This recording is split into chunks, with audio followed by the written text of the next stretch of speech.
Packing fragile items, or packing things you're afraid are going to break. Of course, you can use almost any sturdy box for packing fragile items, but for items that are particularly fragile or particularly valuable, we recommend a dish box, which is a double-walled box. For padding, you have the choice of newspaper, virgin newsprint, or bubble wrap. Our fragile item packing theory is simple. The more fragile or more valuable an item is, the more padding it should receive. We not only wrap individual items, we also like to provide an extra layer of padding on the bottom of the box, in between each layer of the box, and on the top of the box. For this, we make something called bumpers. Take two pieces of paper, crumple them up a little bit, and then roll them both together in a third piece of paper. That should give you a nice cylinder that looks a bit like a boat bumper.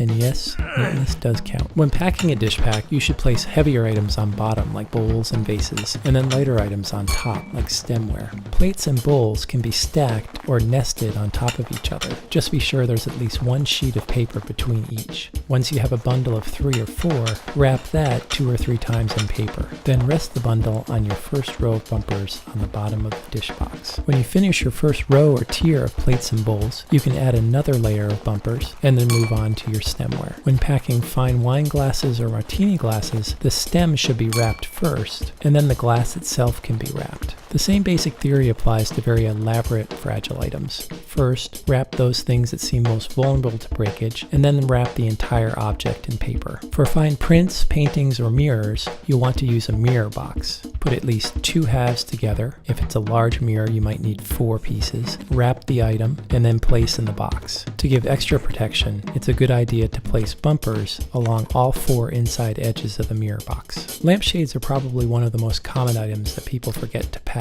The lampshade can be wrapped. You can use indigenous packing materials like pillows to pad the bottom, close the box, and then label it as top load only, or TLO, and that way we'll be sure to keep it safe. If you have something that's very large, very fragile, very valuable, or all of the above, and you want to make extra sure that it gets there safely, we'll be happy to give you a quote on crating it. Again, be sure to contact us with any questions, and happy packing of your fragile items.